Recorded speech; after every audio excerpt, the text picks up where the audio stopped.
Welcome to the Elder Scrolls Lore 101. 90% of you will fail this class, and that's a guarantee, not a prediction. Anyway, today I'll be giving an introductory rundown of the franchise, and in the future I'll be explaining more specific bits of lore and story. So grab a glass of unemployment and a bucket of social ostracization and settle in. The Elder Scrolls is an RPG fantasy video game franchise created by Bethesda. Its first installment was Arena in 1994, and its latest mainline game was Skyrim, which was released in 2011, 2013, 2016, twice in 2017, 2018, and 2021. If you're watching this video, chances are you've played at least one of the games in the franchise, most likely Todd's specialty. If you were like me, you loaded into this thing and were greeted with some guys, some elves, a lizard, a cat, and a fat tusk boy. But chances are you picked either the cat or the lizard. You escaped a dragon, learned how to yell, then went to heaven and killed the king dragon. But have you ever stopped to wonder why dragon? Why yell? Why lizards, cats, and elves? The answers are the following. The Dova are the spawn of Akatosh, the embodiment of time, who has been a distinct entity from Ariel since the Middle Dawn, in which the Marukati Selective, followers of the teachings of the Prophet Mosimian, reached into the Arbus and ripped the aspect of this singular Atata into two. The Thuum is a form of tonal magic, a method of manipulating the sound which permeates and dictates aspects of the Orbis, originally only... You see where I'm going with this? Every single bit of information in the Elder Scrolls universe requires two prior bits of information to make sense. I call it the 50-tab paradox. So, to make things more fun and less pretentious, I'd like to help new fans learn more about this neat franchise, and let old fans scream into the void about how inaccurate I am and how I should be ashamed for browsing the wrong wiki. So let's begin with a quick rundown of the basics. Basically, when they made Arena, they wanted a cool subtitle for the game because just Arena makes it sound like a shitty Atari game that your fat uncle keeps trying to convince you is fun. After a while, the writers realized it might be a good idea to actually figure out what the hell an Elder Scroll is, so what they came up with was a set of magical scrolls that, when read, can tell you the past, present, or future, as well as burn your eyes from their sockets and rot your brain. Tamriel is the continent in which every Elder Scrolls game takes place. There are other lands on the planet of Nirn, but they have never been shown in a game and likely never will. The actual size of Tamriel is up for debate. According to the manual for Arena, Tamriel is about 12 million square kilometers, or about the same area as Europe. Some fans, myself included, believe that this is an absolutely dent-headed exaggeration.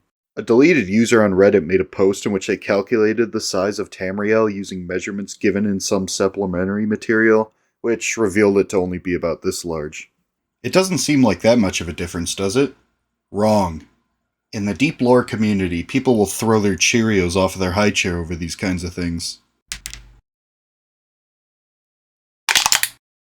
Regardless, using any of these measurements, none of the games are to scale, but interpretation is a big factor in the Elder Scrolls universe. For example, Skyrim originally had a lot more towns in its first appearance in Arena, but many of these were turned into forts or outposts in Elder Scrolls V. While these games do take place a couple hundred years apart, a lot of these things don't add up, which is by design. Arena was, for the most part, procedurally generated, while every inch of Skyrim was handcrafted. That's how Skyrim went from being the size of France and Germany combined to being about a third the size of Disney World. When it comes to the Elder Scrolls, gameplay comes first, lore comes second, which is really how it should be for any video game. Each playable race has their own country or province that they call home, except the delightfully oppressed green men and manettes of Orsinium. There are other races who are arguably equal to everyone else, but the Empire rarely sees it that way. The main boys are the Bretons of High Rock, the Nords of Skyrim, the Dunmer of Morrowind, the Redguards of Hammerfell, the Imperials of Cyrodiil, the Altmer of Alinor, the Bosmer of Valenwood, the Khajiit of Elsewhere, and the Argonians of Argonia. They all, for the most part, have their own religions and ideals, so naturally they spend most of the time pissed off at each other. Which brings me to the next subject. No, not that. Tamriel, as it appeared in the first 4 mainline games, was ruled over by the Imperial Septim Empire, but things became more complicated by the time of Skyrim, which is the furthest removed of any of the mainline games in terms of chronology. Basically, there were these big yellow rats called the Thalmor who took power in the Somerset Isles before annexing and being not so nice to Valenwood. Then, through some clever fuckery, they got the Khajiit of elsewhere to bow down voluntarily. You then have the Empire, who lost a war to the invading elves and cats, causing Hammerfell, Morrowind, Argonia, and later half of Skyrim to secede.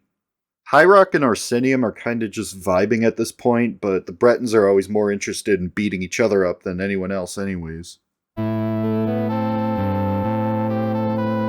You know, we can learn a lot about ourselves from examining this universe. For example, I realized that I can love cat people while also despising furries. In the world of Elder Scrolls, anything is possible. Except world peace. That's never possible. Not even in fiction. Anyways, remember to subscribe, clap the like button's cheeks, and do the bell thing. Consider this video to be a sort of pilot. So, expect more from me. I have like 20 of these planned. Sort of like an Elder Scrolls Salmonella.